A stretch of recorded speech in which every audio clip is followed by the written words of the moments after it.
casada com o pastor Gessé Júnior e tem uma filha que se chama Anne. E ela é pastora local na Igreja Batista Getsemane Macaé.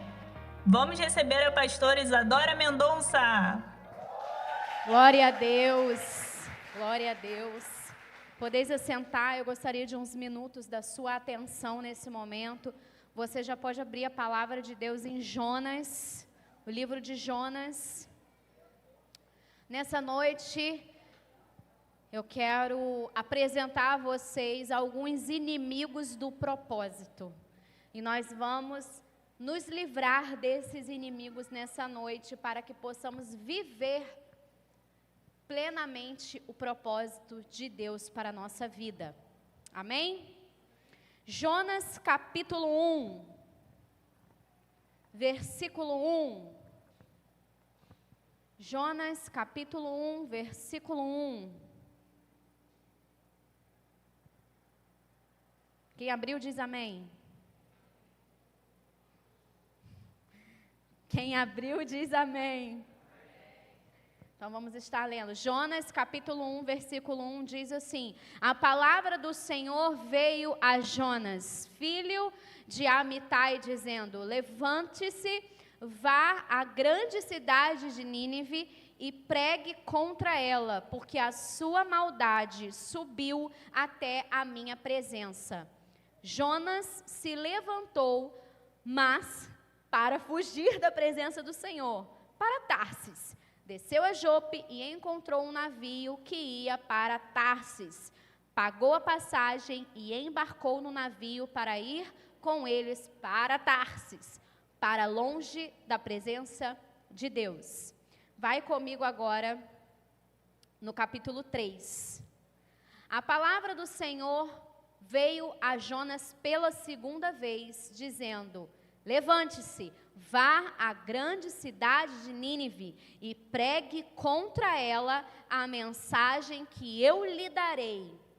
Jonas se levantou e foi a Nínive, segundo a palavra do Senhor. Ora, Nínive era uma cidade muito importante diante de Deus. Eram necessários 3 dias para percorrê-la. Jonas começou a percorrer a cidade caminho de 1 dia e pregava, dizendo: ainda 40 dias e Nínive será destruída. Do versículo 5 ao versículo 8, diz assim: Os ninivitas creram em Deus, proclamaram um jejum e vestiram roupa feita de pano de saco, desde o maior até o menor. Quando esta notícia chegou ao rei de Nínive, ele se levantou do seu trono, tirou os trajes reais, cobriu-se de pano de saco e sentou-se sobre cinzas. E mandou proclamar e divulgar em Nínive o seguinte: por mandado do rei e dos seus nobres, ninguém, nem mesmo animais, bois e ovelhas, pode comer coisa alguma. Não lhes deem pasto, nem deixem que bebam água. Todos devem ser cobertos de pano de saco, tanto as pessoas como os animais. Então clamarão fortemente a Deus e se converterão cada um do seu mau caminho e da violência que há nas suas mãos. Pulando para o versículo 10. Deus viu o que fizeram e como se converteram do seu mau caminho, e Deus mudou de ideia quanto ao mal que tinha dito que lhes faria, e não o fez. Vamos para capítulo 4, versículo 1 ao versículo 5. Mas Jonas ficou muito aborrecido e com raiva. Ele orou ao Senhor e disse: Ah, Senhor, não foi isso que eu disse, estando ainda na minha terra? Por isso me adiantei fugindo para Tarsis, pois sabia que tu és Deus bondoso e compassivo, tardio em irar-se e grande em misericórdia, e que mudas de ideia quanto ao mal que anunciastes. e a gente encerra aqui. Nesse momento você pode botar a mão no seu coração. Senhor, diante da Tua presença, Pai, eu peço que essa palavra venha gerar em nós o entendimento do Senhor, Pai. Usa, Senhor, essa palavra para nos despertar, para esses perigos que nos cercam, Senhor, de não cumprir o Teu propósito, de não fazer a Tua vontade. Usa-me como um canal para abençoar a vida dessas pessoas, Senhor, e seja presente nesse lugar, em nome de Jesus, amém. Nós vemos aqui que Deus deu uma missão para Jonas. Vira para quem está do seu lado e fala: Deus deu uma missão para Jonas. Deus deu uma missão para Jonas. Qual missão Deus deu para você? Qual foi a missão que Deus te entregou? Deus sempre vai dar a missão que tem a ver com o propósito dele para a sua vida. Aqui Jonas, ele era um profeta. E todo profeta é boca de Deus e precisava levar a palavra do Senhor. Quer fosse coisas, promessas, quer fosse juízo. E aqui Deus deu ao profeta Jonas a missão de ir para Nínive pregar o juízo. Que pedido difícil. Você pode pensar: Jonas, né, fugiu por causa disso, né, pregar o juízo, né, chegar numa cidade e falar que ela será destruída. Isso é pesado, isso é difícil. Talvez Deus te peça coisas difíceis para você fazer. Talvez Deus vire para você e te dê algumas instruções difíceis de você fazer, mas eu quero te levar ao entendimento nessa noite, que não foi isso que fez com que Jonas fugisse. Porque no capítulo 4, que a gente leu aqui no final, Jonas fala: não foi isso que eu disse? Estando ainda na minha terra, por isso me adiantei fugindo para Tarsis. Por quê? Porque ele sabia que Deus perdoaria os ninivitas. Ele sabia que Deus era bondoso, maravilhoso, tardio em se irar, um Deus perdoador. E ele temia que ao pregar aos ninivitas, eles se arrependessem e Deus os perdoasse. Então, nessa noite, eu quero falar sobre 3 inimigos do propósito. O primeiro deles, eu quero dizer que o primeiro inimigo do propósito é o orgulho. Querido, Jonas, ele achava que os ninivitas não eram dignos de serem perdoados. E a Bíblia diz que os ninivitas, eles eram maus, eles praticavam a maldade. Então Jonas, como um profeta, e a gente tende a cometer esse erro, a gente tende a chegar uma fase da nossa vida cristã, talvez você esteja aqui há 20 anos, 30 anos, talvez você se ache bom. Talvez você pense, olhe para você mesmo e ache que você é bonzinho. Nossa, o quanto você caminha certinho naquilo que você acha que é o caminho do Senhor. E aí Deus te leva para uma missão, pregar o Evangelho. E você sabe que para aquele grupo que Deus está te levando, eles serão alcançados. Mas na sua mente você pensa: eles não são dignos. Eles não são dignos.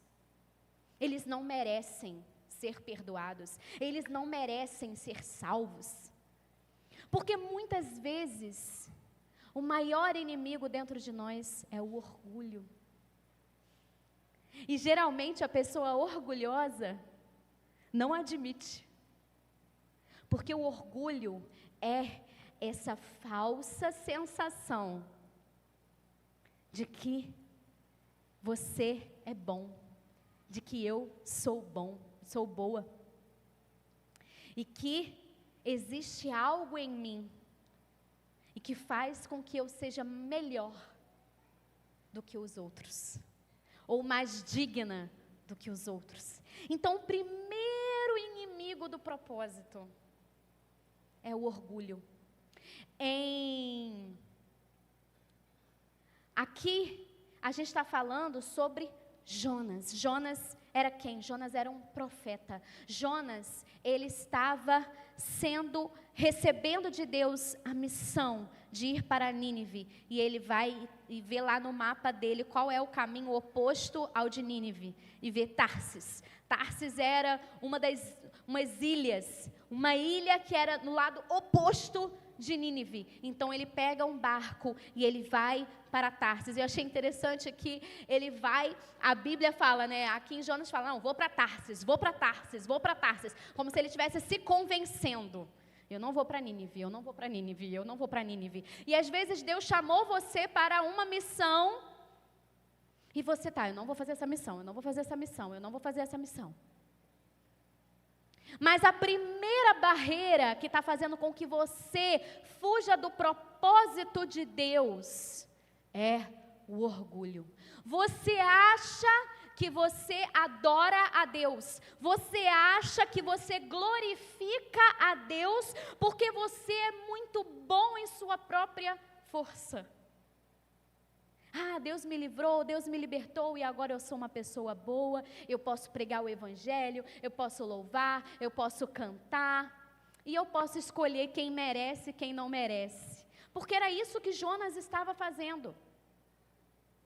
Jonas estava escolhendo que os ninivitas eram indignos.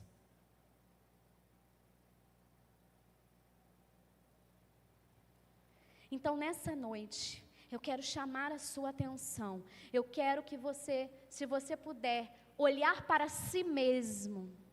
Sabe aquela música, sonda-me, Senhor, e me conhece. Eu quero que você sonde o seu coração. Olhe para você e veja se há uma raiz de orgulho. Se você sente orgulho por você mesmo, pelos seus feitos, pela forma como você se comporta tão bem. E o orgulho é algo que apenas a luz do Espírito Santo consegue iluminar ao ponto de você enxergar em você mesmo. Porque nós, por nós mesmos, não enxergamos o orgulho, mas precisamos da luz do Espírito Santo. Então, nesse momento, eu quero pedir que você feche seus olhos. Senhor, diante da Tua presença, Pai, eu peço que o Senhor ilumine o nosso coração e revele se há em nós, Pai, a raiz do orgulho. Se de alguma forma, Pai, até esse momento, nós não cumprimos com o Teu propósito para a nossa vida, porque nos sentimos orgulhosos de nós mesmos, porque nós nos sentimos melhores do que outras pessoas e achamos que o outro não merece receber da Tua palavra, e por isso a gente tem deixado com que o orgulho nos impeça de cumprir com o Teu propósito. Então, Senhor, ilumina o nosso coração e traz à tona para que possamos nos arrepender e pedir perdão e corrigir a rota da nossa vida. Em nome de Jesus, amém. O orgulho, ele vai nos levar à indisciplina. Sabe, nós somos seres caídos, depravados, completamente perdidos. Carecemos das disciplinas espirituais para elas nos levarem à rota do caminho do Senhor. Por isso, nos GPs eu sempre bato na tecla da disciplina da oração, na disciplina do jejum, na disciplina da meditação da palavra. Cada mês a gente foca em uma disciplina espiritual, porque eu sei que nós somos indisciplinados. E muitas das vezes o orgulho é essa raiz que nos leva ao caminho da indisciplina. Indisciplina nesse sentido de não sermos, como que é a palavra? De não nos esmerarmos em buscar ao Senhor, em ler a palavra, em oração, em jejum, em meditação. Porque a gente pensa, eu já li a Bíblia uma vez, eu já orei, eu já fiz. Tem gente que se alimenta por tudo que fez no passado. E eu sempre falo, quando a gente está conversando, ou quando eu prego a palavra de Deus, que a gente come em uma média de 4 vezes ao dia, Ninguém vive de um alimento por semana. Ninguém sobrevive do que comeu ontem. Então, a sua vida espiritual também. Então, o orgulho leva você a achar que você já alcançou o padrão. O orgulho leva você a achar que você não precisa mais orar 30 minutos por dia. Que você não precisa mais ler a palavra de Deus todos os dias. Então, o orgulho leva você a ser uma pessoa indisciplinada, porque no fundo você acha que você já está bem. Igual quando uma pessoa que tem problemas de depressão ou de ansiedade, enfim, problemas emocionais, e ela começa a tomar os remédios, e aí ela fica bem. Aí o que ela faz? Para de tomar o remédio. Aí o que acontece? Ela fica mal de novo. Nós somos seres caídos. Então, o nosso remédio, que é a palavra de Deus, a oração, o jejum, precisa ser todo dia, amém? Segundo perigo, segundo inimigo, Segundo inimigo, a vaidade. Diga, vaidade.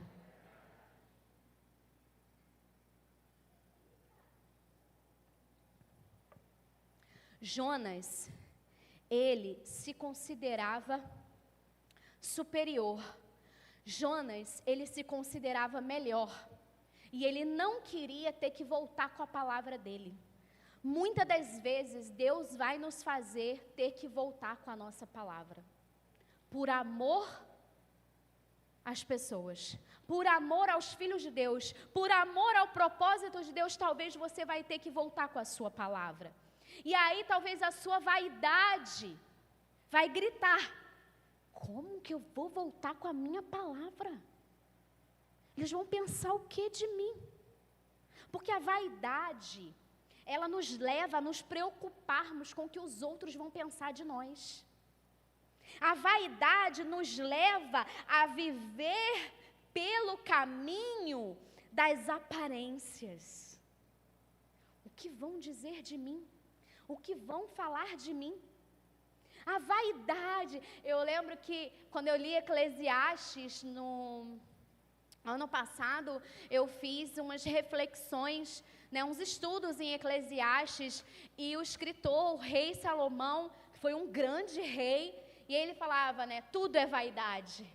Tudo é vaidade, vaidade de vaidade, é correr atrás do vento. E aí ele conclui que a nossa vida precisa ser vivida, só tem sentido se for no Senhor. E aí ele termina o livro de Eclesiastes falando, lembre-se do seu Criador, lembre-se do seu Criador, lembre-se do seu Criador, porque o Criador, o Deus Todo-Poderoso, é essa figura a qual a gente precisa se apegar para não cair na armadilha da vaidade. Porque, afinal de contas, somos seres caídos.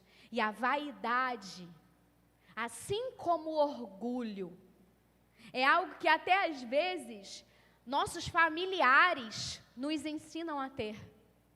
Você precisa ter orgulho. Orgulho de você mesmo. Orgulho de suas conquistas. Orgulho do que você faz. Já ouviu isso? Eu já ouvi. Vaidade. Você precisa se cuidar. Você tem que pensar em você. Se você não pensar em você mesmo, quem vai pensar em você? É vaidade. É você olhar para você. É você pensar em você. E o que Jonas fez aqui? Jonas só pensou nele. E nos conceitos que ele tinha na mente dele. Nínive não merece ser perdoado pelo Senhor, então eu vou fugir. Nínive não merece São indignos. Pensa aí se você já não pensou que tem uns seres humanos aí bem indignos. Eu já pensei. Quer ver alguém que eu acho indigno? É pedófilo. Estuprador. São indignos. Mas e se Deus mandar você pregar o evangelho para eles? E se eles se arrependerem, se converterem, dentro de você, não, eles são destinados ao Hades, ao inferno. Não, eles não pode. Mas todos, uma vez que ouvirem do Evangelho e se arrependerem e mudarem as suas rotas, serão alcançados pela salvação e serão cheios do Espírito Santo. Mas às vezes a gente se acha muito bom para julgar o outro. A vaidade faz isso com a gente. Então, fuja da vaidade, fuja do orgulho. Cuidado! Existe perigo no orgulho e na vaidade. E o terceiro inimigo do propósito, para a gente concluir. Eu prego muito sobre isso aqui. Minhas discípulas é que vão rir. Eu coloquei assim, ó, a sua vontade. A sua vontade é o terceiro inimigo do propósito. Porque o que eu mais ouço é, tô afim não. Sabe, pastor Fábio? As pessoas falam assim, não tô afim de ir no culto hoje não. Olha, não tive vontade de ir no GP.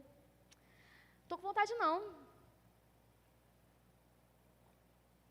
E aí uma vez eu conversando com uma jovem, virei para ela, e aí eu passei até a fazer mais isso, né? Virei para ela e falei, você me perdoa, mas eu acho que você faz muito a sua vontade. E a pessoa, como assim? Como assim? Mas você faz muito a sua vontade. Porque eu quero. Porque eu quero.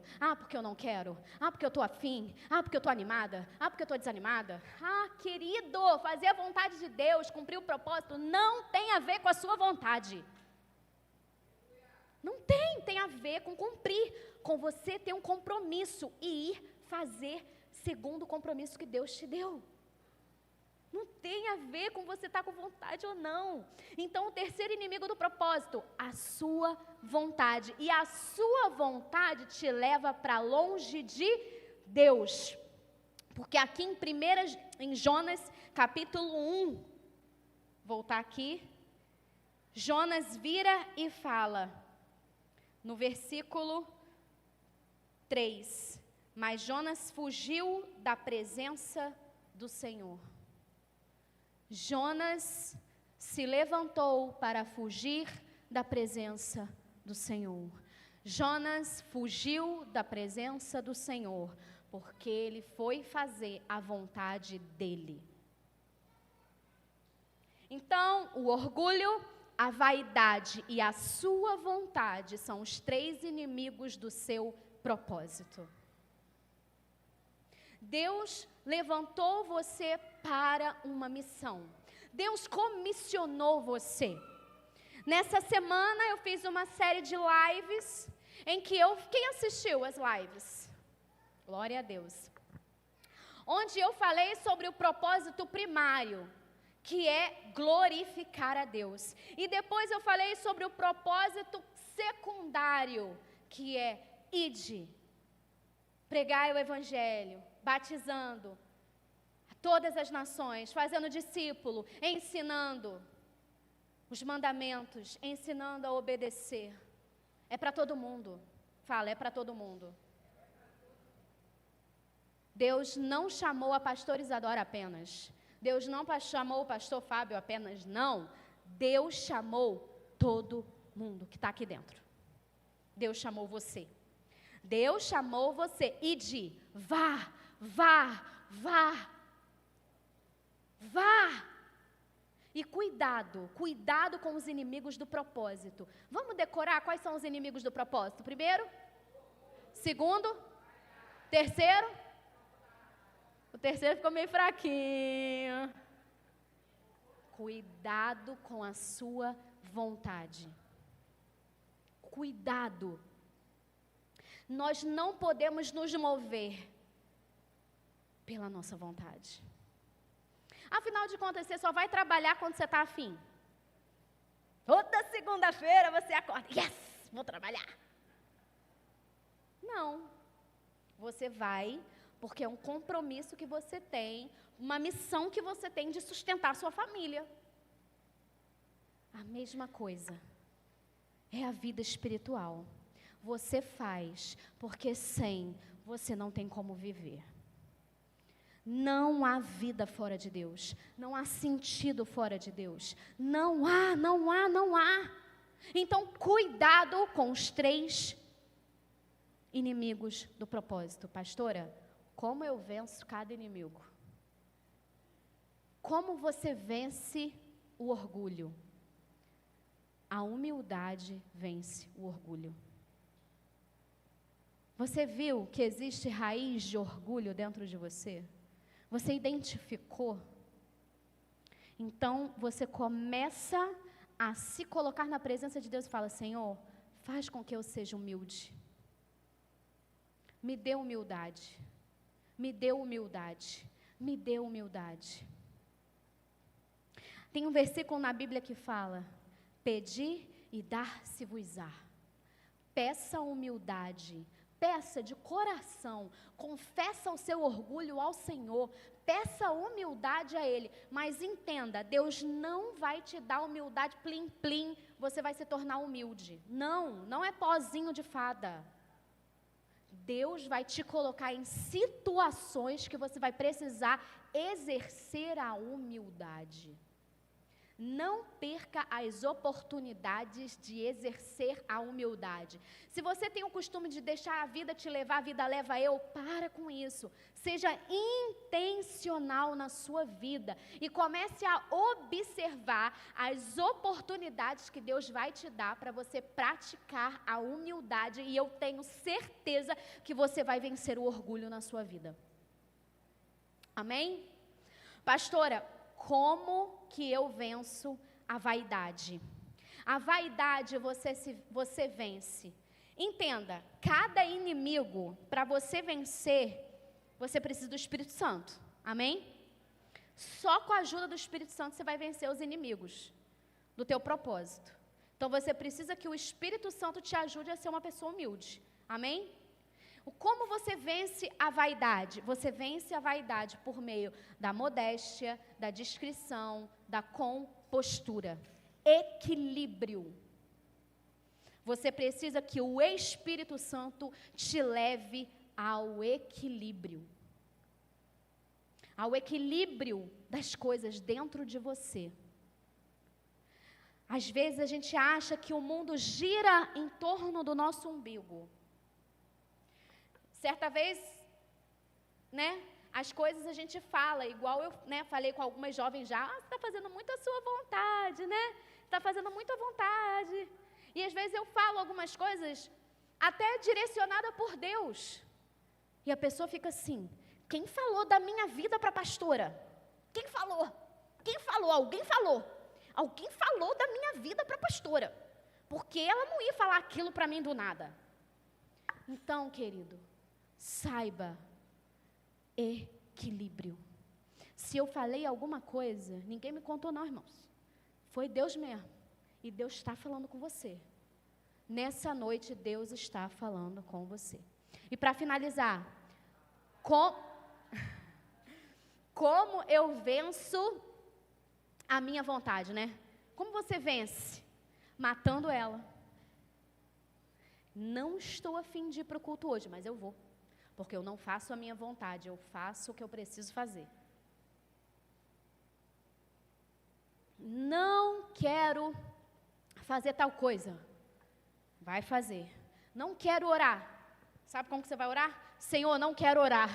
Senhor, não quero orar. Senhor, não estou a fim de orar. Senhor, mas eu tenho que orar, porque eu tenho que matar a minha vontade. Com Deus você pode ser sincero. Com Deus você pode ser verdadeiro. Com Deus você pode ser honesto. Então, como você mata a sua vontade? Fazendo o que você precisa fazer quando você tem que fazer. não fazendo sua vontade. Amém? Vamos nos colocar de pé, eu quero chamar...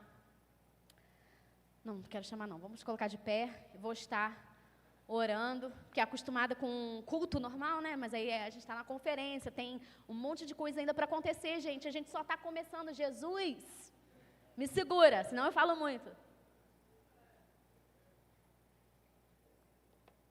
Os 3 inimigos do propósito. O primeiro? Segundo? Terceiro? Como que você vence o orgulho? É tempo que... Como você vence a vaidade? Como você vence sua vontade? Matando o quê? Pelo Senhor, Glória a Deus. Jesus, Você pode nesse botar a mão no seu coração? Senhor, diante da tua presença, Pai, eu coloco, Senhor, essa palavra. Nos ajuda, Senhor, nos ajuda a vencer esses inimigos, que são inimigos internos, são inimigos, Senhor, dentro de nós. A gente não vê eles chegando, eles não são uma sombra que a gente vê, eles não são um arrepio que a gente sente, eles simplesmente crescem dentro de nós e a gente não percebe. Então eu peço, Senhor, que o Senhor abra os nossos olhos, ilumina os nossos cantos do coração, para que a gente veja onde o orgulho está escondido, onde a vaidade está escondida. Ah, Senhor, me ajuda a vencer a minha vontade. Me ajuda, me leva, Senhor, à posição, me leva ao lugar onde eu estarei vencendo a minha vontade. Que eu não faça, Senhor, o que agrada ao meu coração, que eu faça o que agrada ao seu coração. Deus, que a minha vida glorifique o teu santo nome. Deus, que eu cumpra com a missão que o Senhor me deu, que eu viva a vida que o Senhor projetou para mim e que eu possa dar testemunho ao Senhor. Deus, essa é a oração, Senhor, que eu fiz em nome da sua igreja. Ah, nos ajuda, Espírito Santo, nos ajuda, porque sem o Senhor nada podemos fazer. Nos ajuda a vencer esses inimigos e nos leva, nos envia ao cumprimento do propósito. Em nome de Jesus. Amém. Podeis assentar. Eles têm com um único propósito, o de louvar e engrandecer